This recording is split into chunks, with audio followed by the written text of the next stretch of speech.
আজকে ব্লগটা একদম সকাল থেকেই শুরু করলাম। আমার সকালটা তো অনেকক্ষণ আগেই হয়ে গেছে। এখন ওই 7:30 মতো বাজে। অনেকক্ষণ আগে উঠে পুরো ফ্রেশ হয়ে ঘরদোর একদম পরিষ্কার করে নিয়েছি, বিছানাপত্র সব পরিষ্কার করে নিয়েছি।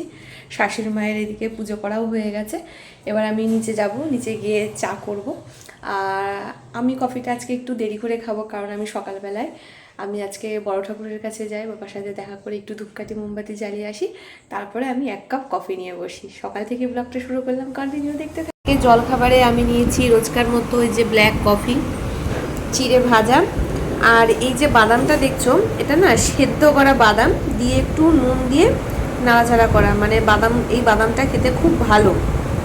এটা কিন্তু বাদাম ভাজা না, সকালবেলা বাদাম ভাজা খেলে তো গ্যাস হয়ে যাবে, কিন্তু এই বাদামটা আমাদের একটা জায়গায় পাওয়া যায়, এটা কিনে আনা হয়, খুব ভালো লাগে এটা কফি দিয়ে খেতে। আমি তো বিস্কুট খাই না বলা ভুল, ওই 9 মাসে 6 মাসে খাই। আজকে এইটা খাবো।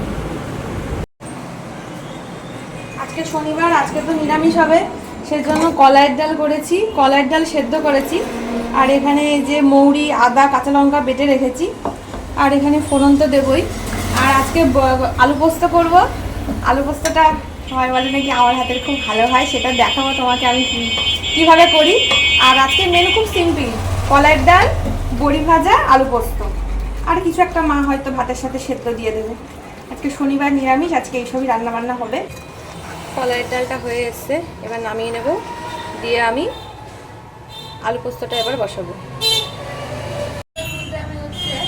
আলুটা ফোড়ন দিয়েছি বা পাঁচফোড়নও দেওয়া যায়, মেন যেটা ব্যাপার আলুটাকে অল্প করে ভেজে নিয়ে এবারে যে জল দিয়ে দিয়েছি, দিয়ে এবার আমি ঢাকা চাপা দিয়ে দেবো। এই জলটা একদম যখন শুকিয়ে যাবে, কমে আসবে একদম, তখন এই যে পোস্ত আর অনেক 1 মুঠো লঙ্কা দিয়েছি, লঙ্কাগুলোতে একটুও ঝাল নেই বলে, তখন এইটা দিয়ে মানে ঠিক নামানোর আগে দেবো। ঠিক আছে, এবার দেখো তারপরে আলু পোস্তটা কেমন দেখতে হয়েছে। তারা শুকনো হয়ে যাবে তখনই এটা নামাবো। এইভাবেই আমি আলু পোস্তটা রান্না করি, একটুও থাকবে না এরকম জল ব্যাপারটা, পুরো একদম শুকনো হবে। ঠিক আছে, মানে আমি পোস্তটা একদম শেষে দিই, নামানোর আগে দিই। নুন ঝাল একদম টান করেছি, অনেকগুলো লঙ্কা দিয়েছি, বললামই তো লঙ্কাগুলোয় ঝাল নেই। আর হয়ে গেছে একদম যেরকম বললাম শুকনো। এই যে আলু পোস্তটা সেরকমভাবেই আমি করেছি। অনেকে অনেক রকমভাবে করে, আমি এইভাবে করি।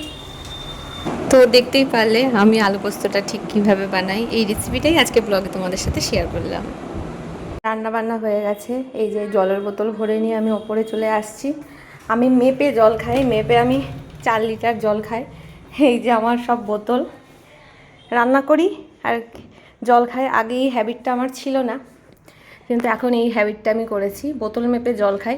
রান্না করতে 1 বোতল শেষ করি, তারপরে স্নান করে যাওয়ার আগে 1 বোতল শেষ করি। এইভাবে আমি ভেবে জল খাই। এটা কিন্তু একটা ভালো হ্যাবিট, তোমরা কিন্তু আমার এই আইডিয়াটা কাজে লাগাতে পারো। এরকমভাবে কাজের মাঝে জল খাওয়া, নাহলে আমাদের জল খাওয়ার সত্যি টাইম থাকে না। আগে আমি ভাবতাম বসবো ধীরে সুস্থে তারপরে জল খাবো, ও হয় না। মা তো সকালে পুজো দিয়েই দেয়। আমাদের ঠাকুরঘরটা একদিন তোমাদের সাথে ভালোভাবে শেয়ার করব।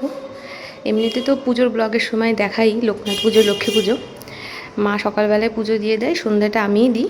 আর স্নান করে উঠেও আমি একটু আমার এই ঠাকুরদের সাথে আসি, ঠাকুরের কাছে আসি। আর সকালবেলায় একদম মা সকালবেলায় পুজোটা দিয়ে দেয়। তো এবার আমি আমার যে দিদি আছে ঘরদোর মুছে যাবে, তারপরে আমি স্নান করব। আজকে তাহলে ব্লগটা আর বেশি বড় করছি না, এই অবধি রাখলাম। তো যদি তোমাদের ভালো লাগে অবশ্যই আমার চ্যানেলটিকে তোমরা সাবস্ক্রাইব করে রাখতে পারো। দেখা হচ্ছে আবার নেক্সট ভিডিওর সাথে। আজকের মতো তাহলে আসি, টাটা।